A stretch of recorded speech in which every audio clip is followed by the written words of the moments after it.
smoking vogues, let's make a party of our own. Is there something you like? La la la la, you like? Is there something you like? Is there something you like? La la la la, you like? Gonna tell you tonight. 'Cause I love you, and I know that you love me too. I want you, and I know that you want me to. I love you, I've been waiting to make you mine. I wanna be holding you tonight, tonight, tonight. I wanna be holding you tonight, tonight,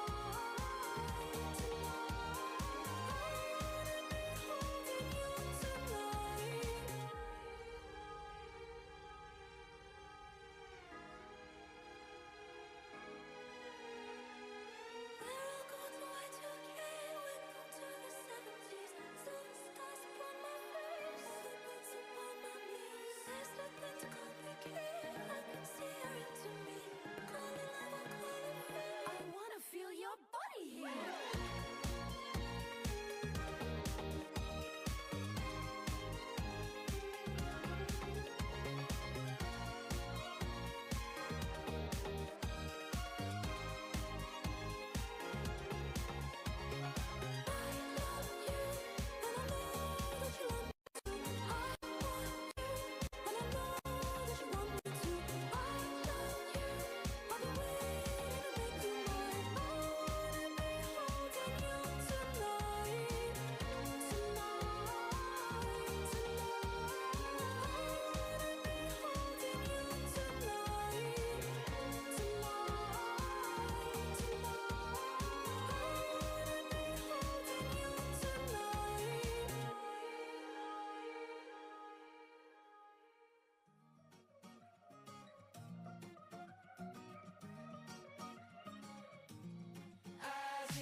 We can do it our way, and if love's just a game, then come and play. Azizan, meet me on the floor tonight. Show me how to move like the water, in between the dancing lights. Be mine, Azizan.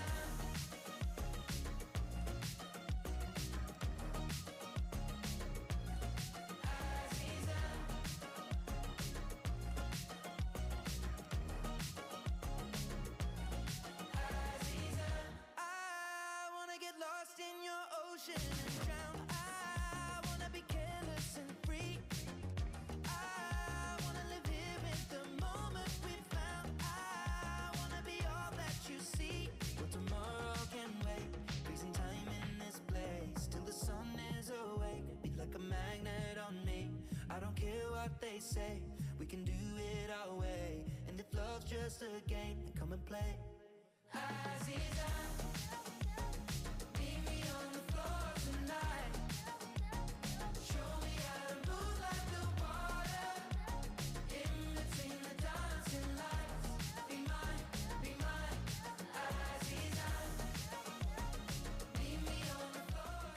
Please take your seats.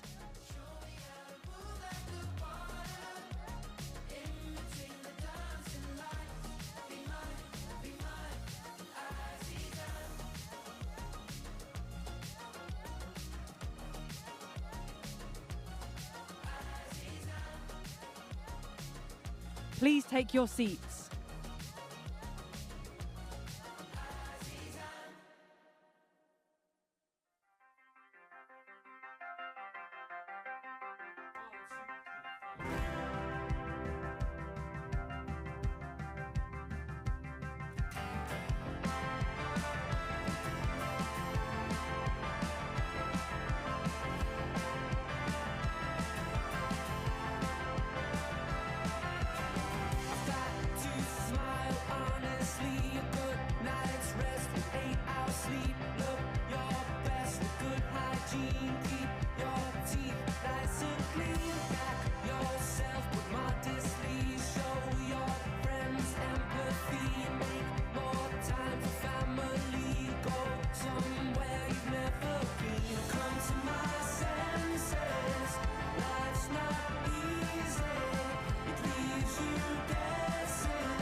Come to my senses.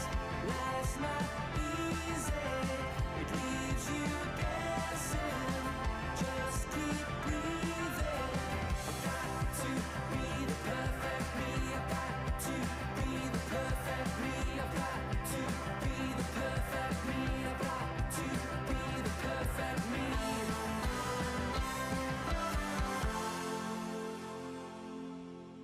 I get by with my pilot light bright. I'm my own worst enemy. Half the time, half the time.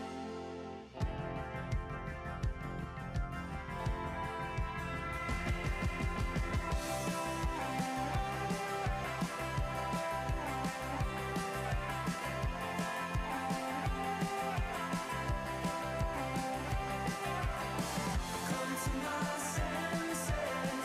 Life's not easy. It leaves you guessing. Just keep breathing. I've got to be the perfect me. I've got to be the perfect me. I've got to be the perfect me. I've got to be the perfect me. I've got to be the perfect me. I've got to be the perfect me. I've got to be the perfect me. I've got to be the perfect me.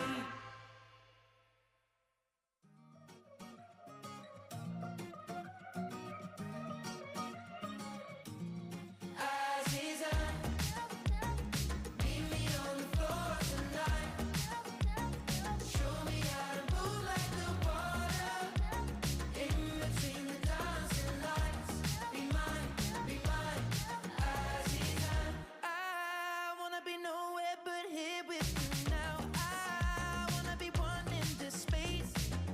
I wanna be tangled and wrapped in your cloud. I wanna be close to your face. Well, tomorrow can wait.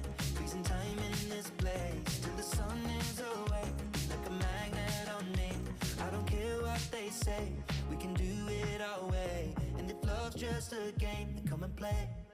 Aziza, meet me on the floor tonight.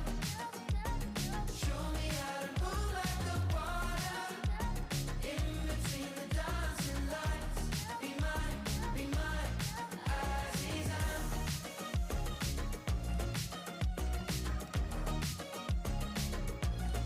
Aziza.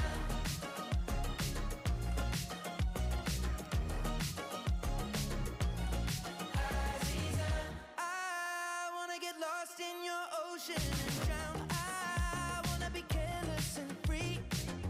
I wanna live here in the moment we found. I wanna be all that you see. Well, tomorrow can wait. Freezing time in this place till the sun is awake. Be like a magnet on me. I don't care what they say. We can do it our way. And if love's just a game, then come and play. Aziza, meet me on the floor tonight. Show me how to move like the water. In between the dancing lights. Be mine, Aziza. Meet me on the floor tonight. Show me how to move like the water. In between the dancing lights. Be mine, Aziza.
welcome conference.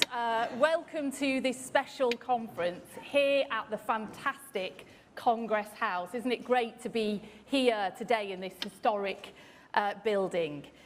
We're here for a special conference. It feels like the sort of last day of term a bit today, doesn't it? It's kind of non-uniform day. Not for you today, Andy. Maybe we'll go and have a water fight later out the back if anyone's up for that. But we're here to announce who is going to be the next Labour leader. I can feel the tension in the air. The anticipation is rising. I know you're all looking for those special clues. Who's got their lanyard on? Who's got the tie on? Are their legs crossed? Well, all will be revealed very soon. It feels a bit like the tension we all felt on Wednesday night watching England play Argentina. I know. Wouldn't it have been nice if that was 369-1 on Wednesday night? But alas, it wasn't. And we don't have a World Cup final to look forward to, but we do have a new chapter, a new era of the Labour Party to look forward to.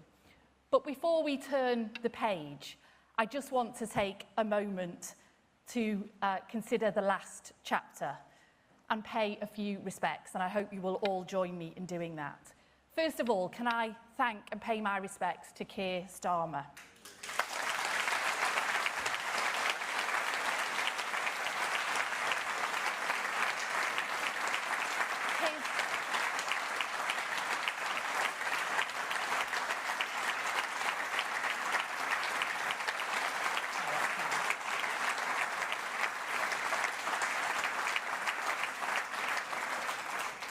That's really nice. And his legacy will be of the guy who helped save the Labour Party. He took us from that historic defeat and just 4 years later took us to that historic election victory. And we thank him for that.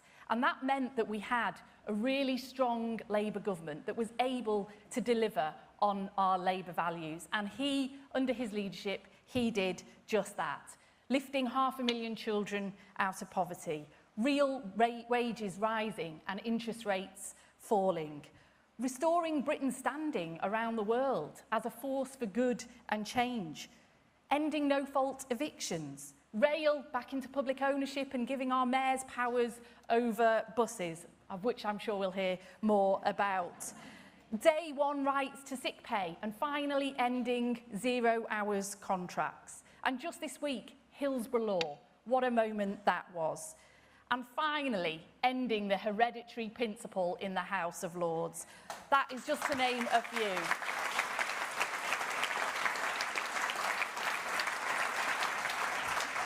That is a legacy he can be very, very proud of. And can I also thank Keir and his team for the way in which they've conducted themselves in recent weeks, with dignity and with grace.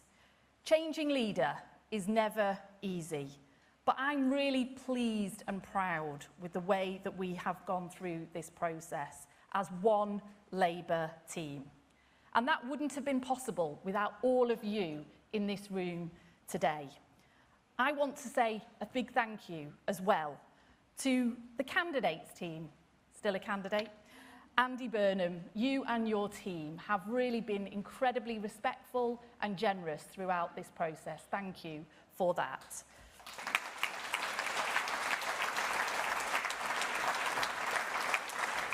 And thank you to all the Labour Party roll holders, the elected representatives, our trade union colleagues for helping to steer this ship into steadier waters. Thank you for that too.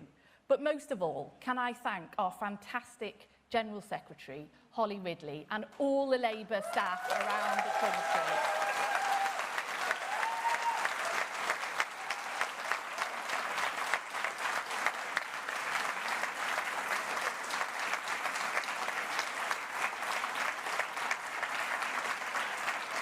Times of change are never easy. They can be very, very anxiety-making, as we all are well aware of. But you have been solid and steadfast, all of you, every single Labour Party member. And I strongly believe that we have come through this process stronger, more united, and showing the very, very best version of ourselves to the country. And this gives us a very strong platform as we enter this next chapter, this new era for Labour. People are crying out for change. They're crying out for hope, for agency over their lives. That's what Labour governments and Labour Prime Ministers are elected to deliver on. And I'm really confident with the foundations that we have laid, with the strong and united Labour team that we have, with our values, with our ideas, with our drive, and with our new leader at the helm, that we can rise to that challenge and we can change people's lives for the better. And we can, in doing so, restore faith in politics, restore trust in Labour. So, conference, let's be proud, let's be loud, together we can do this. Thank you very much.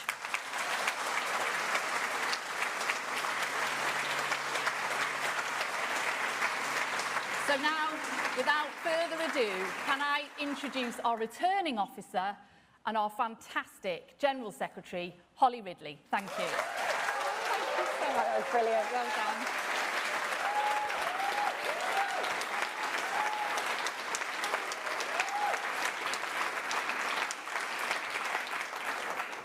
Thank you, Lucy, and good afternoon, everyone. It is always a privilege to see our party gathered together. The fact that we meet in Congress House, a place that embodies the enduring partnership between the Labour Party and the trade union movement.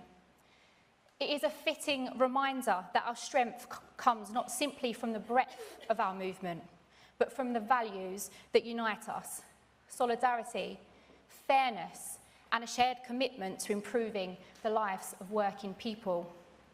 I'm Holly Ridley, the General Secretary of the Labour Party and returning officer for the Labour Party leadership election. In a brief moment, I will hand over to Shabana Mahmood as Chair of the National Executive Committee to announce the new leader of the Labour Party.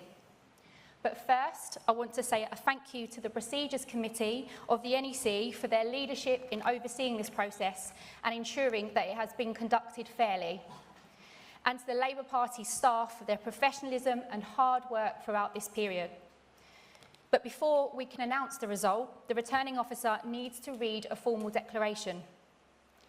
As returning officer, I formally declare that I am satisfied that this election has been carried out in the manner which is fair and fully compliant with the Labour Party rules. So, without further ado, I will now introduce Shabana Mahmood, Chair of Labour's National Executive Committee, who will announce the new leader of the Labour Party. Good luck.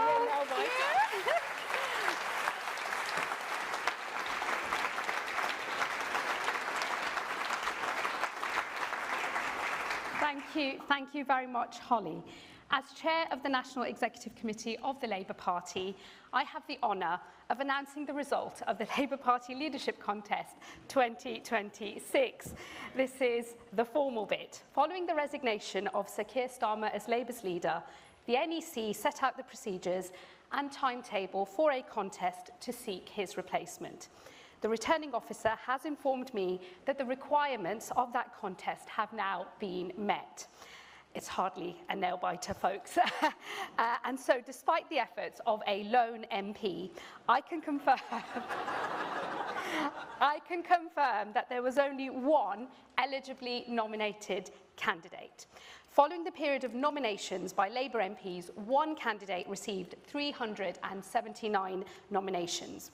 Having met the threshold of 20% of the Parliamentary Labour Party, they were eligible to proceed to the next stage. One other candidate received one nomination and is not eligible to proceed. Among the affiliated trade unions and socialist societies, the one eligible candidate received 23 nominations in total. This included nominations from all 11 trade unions, comprising well over 5% of the affiliated membership. There being no other eligibly nominated candidate, it is therefore my honour to declare that the duly elected leader of the Labour Party is Andy Burnham.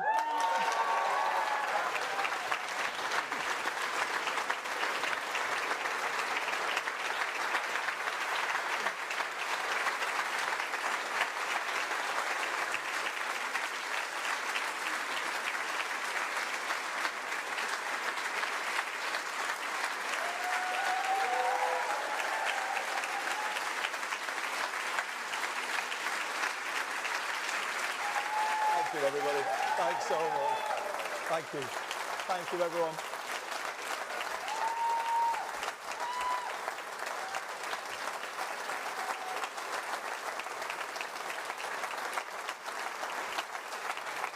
Thank you so much, everybody.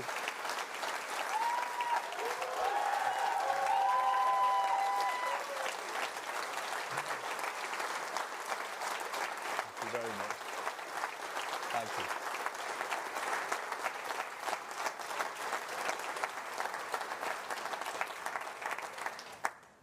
Thank you so much, friends. What a moment.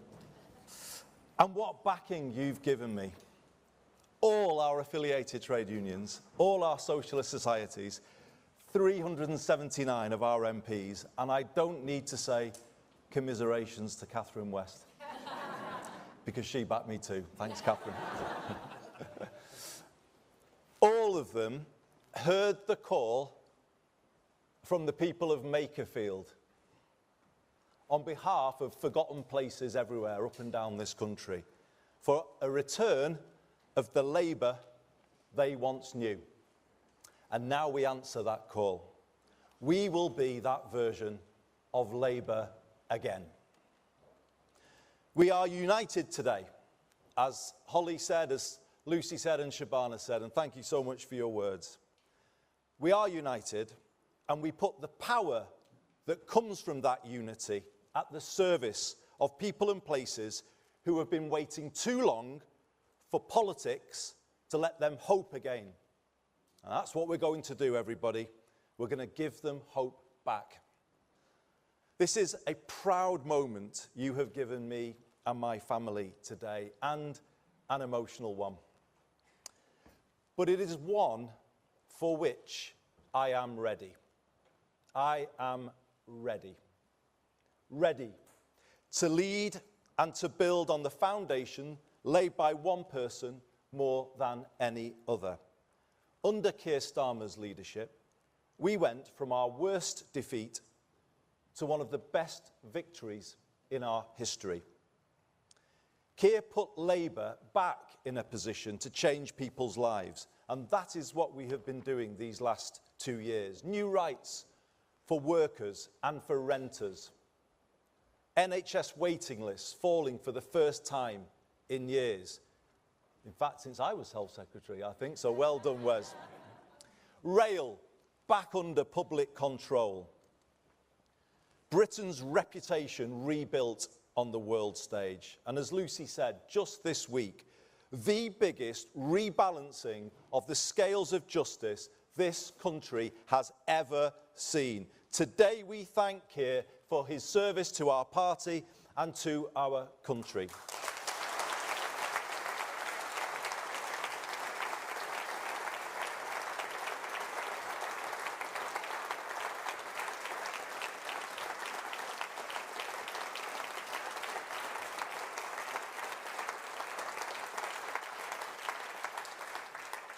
Ten years ago, he and I worked together, drawing up the original Hillsborough law in my office in the aftermath of the second Hillsborough inquest. And I drew on all of his legal expertise when I presented that bill to Parliament.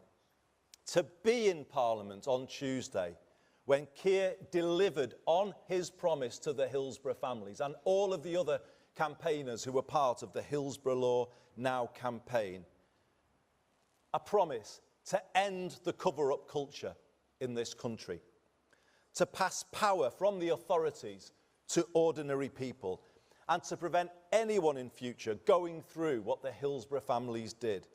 It felt to me like life coming full circle.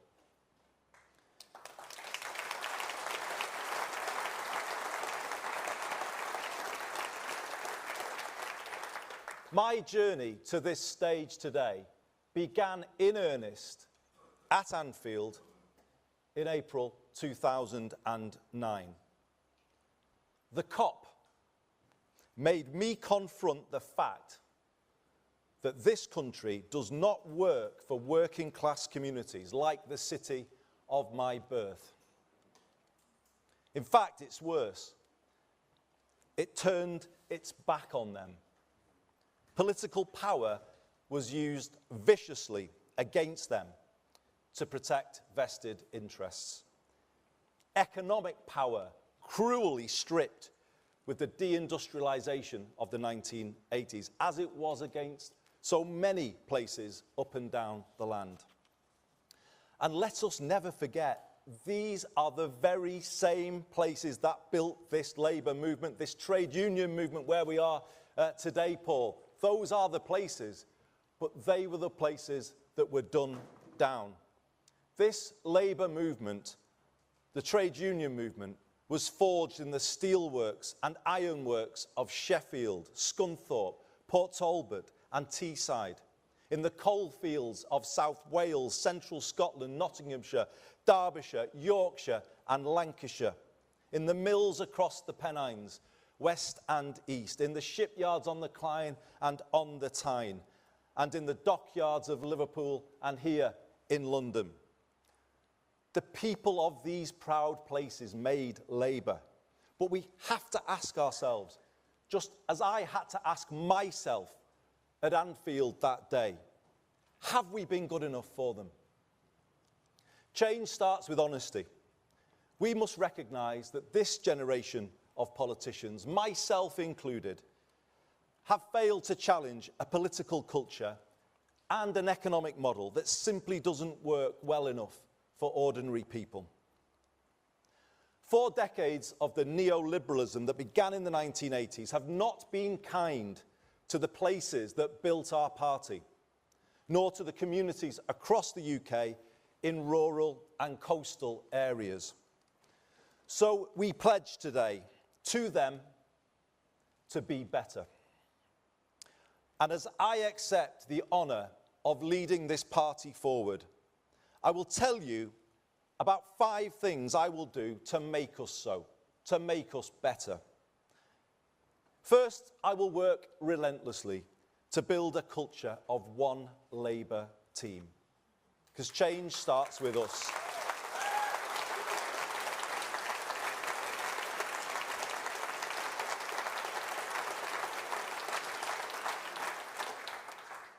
We won't beat Britain's new right if we are consumed by infighting and pulling in different directions.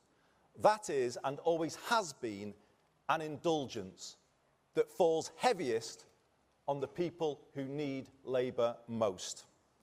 Fighting to eradicate it and the insidious briefing culture that goes along with it will characterise my leadership. In future, when a Burnhamite walks into a bar, as many Burnhamites are known to do, talking about you, Kevin. In future, when a Burnhamite walks into a bar, I want the barman to say, "Great to see you. We don't like factional politics in here."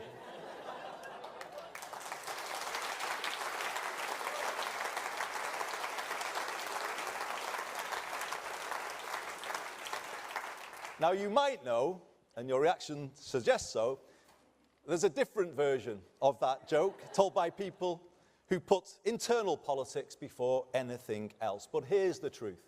Their factionalism has bedeviled us. Today we move beyond it. I have supported all our Labour leaders in my lifetime because I believe a united Labour Party and Labour movement is the best hope for our country. And I know you believe that too, as do our members up and down the land.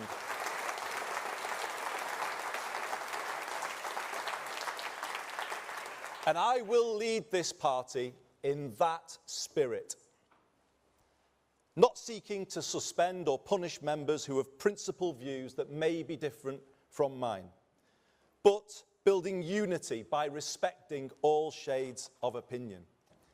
And contrary to what you may keep on reading, I haven't made any decisions yet about who will be in that top team, but I will soon. And when I have, you will see it reflects all parts of our party, all communities, and it will reflect your own place within this great party of ours.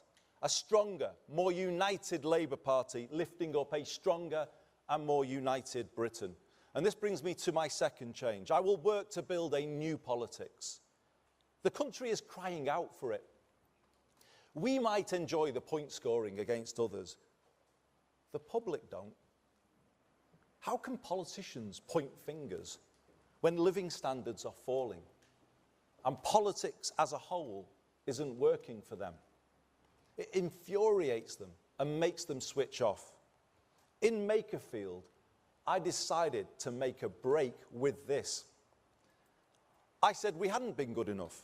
I told people what I would do to fix it. You know what? People started to listen again. They gave us a fair hearing, as the great British public always do. And then another chance. But let's be honest, everybody, this is a last chance to change, and we must take it together, united together.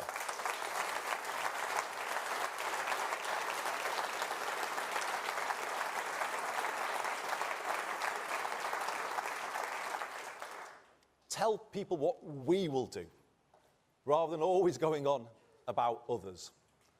And if we do more of that, let's see if we can get the ear of the country as well, not just Makerfield. Let's take a problem-solving rather than a point-scoring approach. Let's have the courage to fix the big things that politics has neglected, like social care, and have the conviction to go out there together and argue for our plans.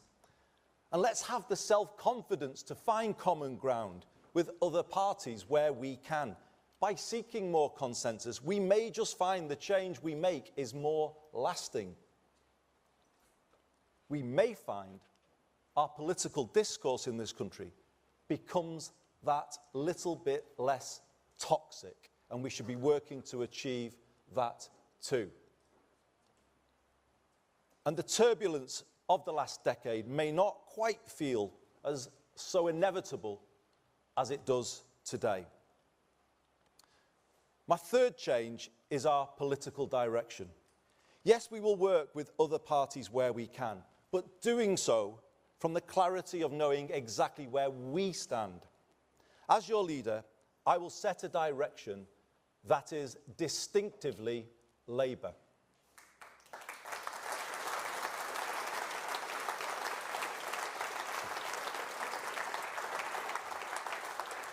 We won't try to out-green the Greens or out-reform reform, or doing what we've done in the past of wearing too many Tory clothes. Let me tell you, I'm quite happy that Kemi doesn't approve of my wardrobe choices, because I'm not keen on theirs either. From here, we do it differently. We win by being us. Boldly, confidently, authentically us. Labour. That's how we win. I want people to understand the thinking behind the political direction I set, so people can see the decisions we take and the reasons why.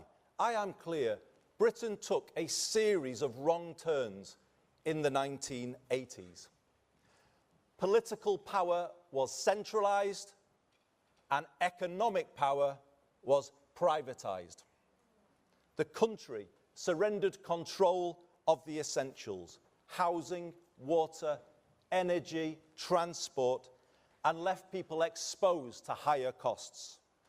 That in turn led to the concentration of more wealth and power in the hands of fewer people and fewer places. Large parts of Britain were deindustrialised without the power to set new ambitions for themselves.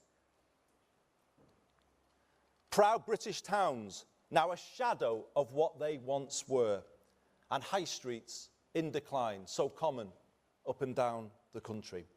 Slowly, at times imperceptibly, over 4 decades, political and economic power drained away out of our communities in every region and nation of the UK. If local places don't control something as basic as a bus service, how can they connect people to opportunity? and turn things around. If the sell-off of council homes leaves the country chasing rents in the private rented sector through the benefits system and paying for temporary accommodation for thousands of families as they have to do here in London and elsewhere across the country, how then will we find the money to invest in prevention and improve people's lives? The truth is we can't. And if we don't have sufficient public control over the cost of the essentials, how can we have control over inflation, public spending, and the rest of the economy? The right used the phrase, take back control, but they are the ones who gave it away in the first place.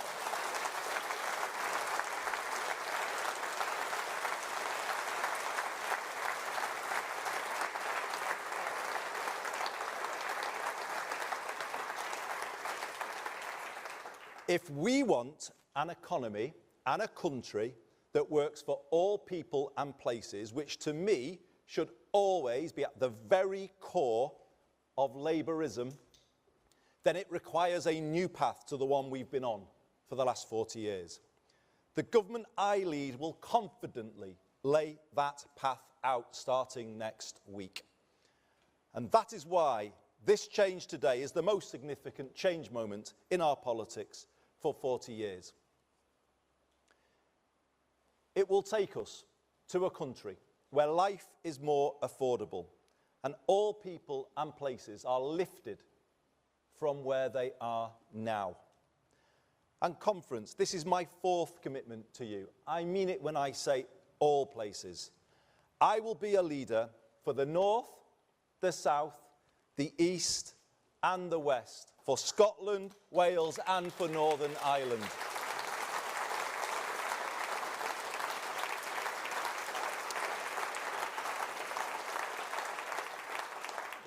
Yes, the north of England has given me so much, everything, in fact. And in return, I have sought to give it the strongest voice I could. That was my job. But now I do the same for everywhere. Because I see the same challenges everywhere I look. The same challenges can be found in the southwest as the northwest, or in East Anglia as the northeast. And this is the moment to speak for all parts of the country and unite people in a common cause.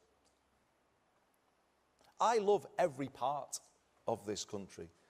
I love all the different accents, all of the different traditions, some of the football clubs. But no, I love every part of it. But I also know they can all be more than they are. And that's what kind of drives me in politics, the kind of feeling that they should be more than they are. The feeling that kids shouldn't have to leave those places, those proud places, to get on in life. We should make them more than they are, help them take power to be more than they are. And this brings me to my fifth and final promise. We will take power back from Westminster and Whitehall and give it to the place where you live.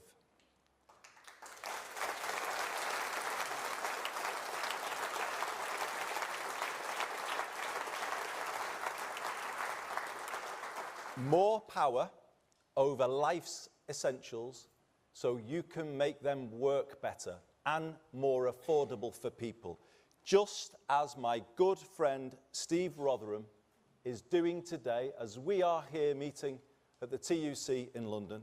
He is at a meeting, chairing a meeting of the Liverpool City Region Combined Authority, and he is presenting to that meeting a plan to put the entire Merseyrail network back in public ownership by 2028.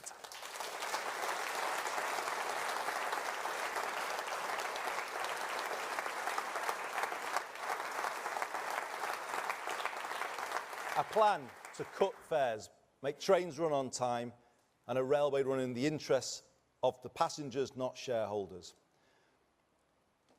We want to give your area more power to build the council and social homes that you desperately need for those families I was talking about a moment ago. More power to improve your high street, backing local businesses such as the pubs and the shops that bring them to life. And make no mistake, everybody, I will be a pro-business leader of the Labour Party, as I was a pro-business mayor of Greater Manchester.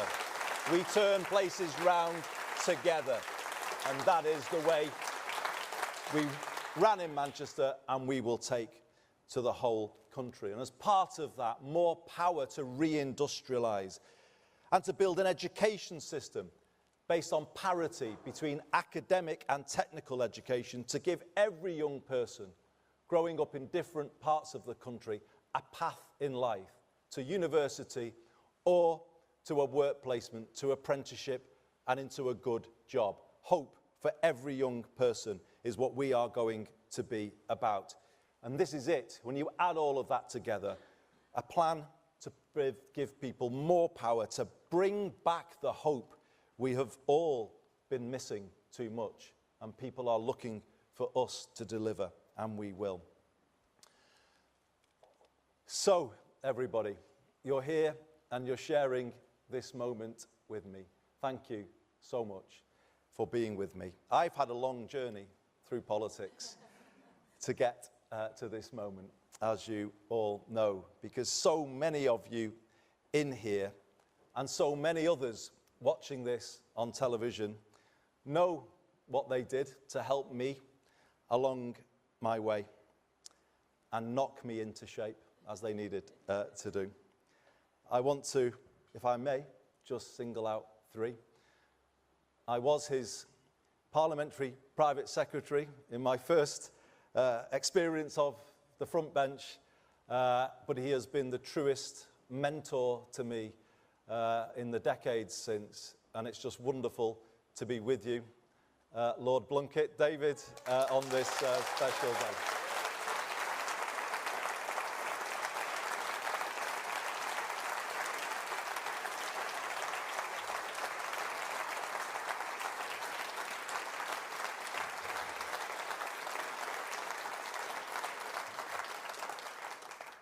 I would say he taught me everything I know, but no, he did. Certainly not about football. But it is wonderful to have you at this moment with me, David. Can I also say to Dame Margaret Beckett, you were a wonderful friend to me and guide throughout my time in the cabinet. You were always there for me to give me that nudge that I needed. And similarly, as with David, I am so proud, honoured that you are with us today.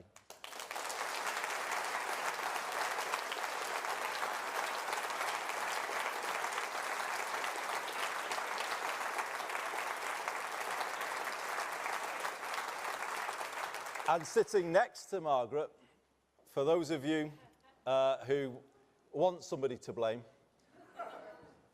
he is the man you can hold to account. He is the man that fired up a young Andy Burnham in the northwest of England in the mid-1980s with rhetoric of the kind that remains unmatched, I would say, in modern politics. It has always been something that I treasure, to get a message from him with his advice and the care and the thought he puts into those messages.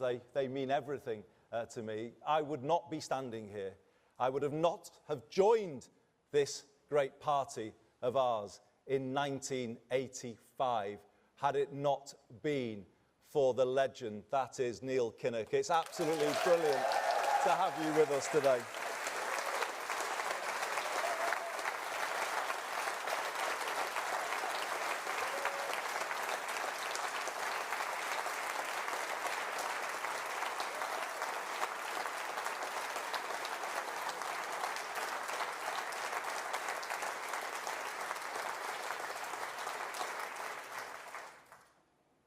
So many of you here who I can't name, so many watching, have helped me get here. I haven't done it alone. I haven't got everything right, and I'm sorry where I've fallen short. But I have always given it my all. and I always will.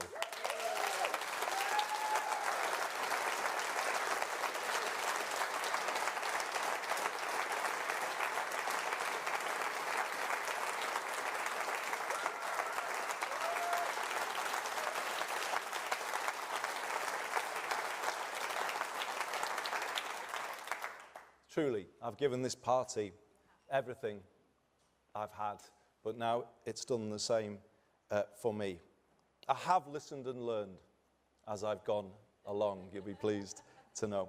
And hopefully, I've got better as a result. You can be sure of this. I know what I believe after 25 years as an elected Labour representative. And I know what I want to do, working with you all. I have a plan. And what I also want you to know is that I won't change. I have a style, it's my style. I will always stay close to the ground, close to the people. Hopefully, still in my season ticket when the new season starts. In Cardiff on Tuesday. Brilliant just to meet and chat to people as they came up to speak. I will always stay the same because I draw my strength from people. I hear things, pick up straws in the wind as I was going about Manchester as my job as mayor, and I say to Kevin Lee, who's here today, and I want to thank Kevin, who's been such a staunch supporter and friend for me on this journey.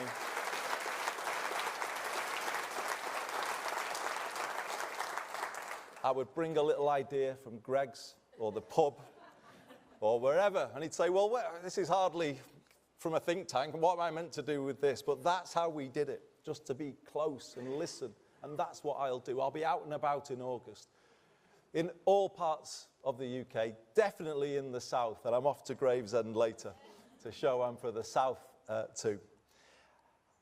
That's the way I've always done it, and it made me really proud recently. You might call it faint praise, but I took it as very serious praise. Someone said recently, Andy's all right. He's for us. I was so proud of that I made it my slogan in Bakerfield. I am for us, for all of us.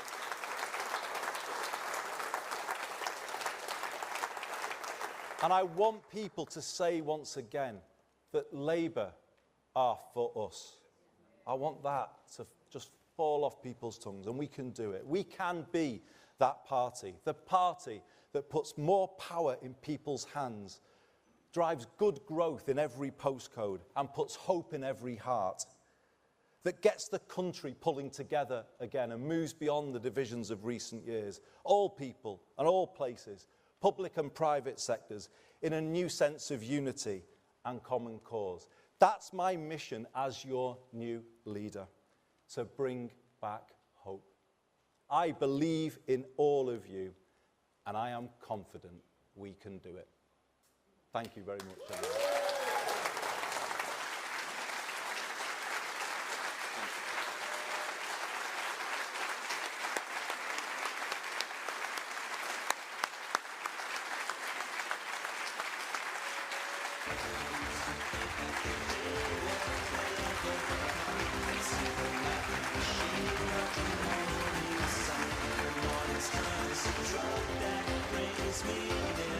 To the child that I lost with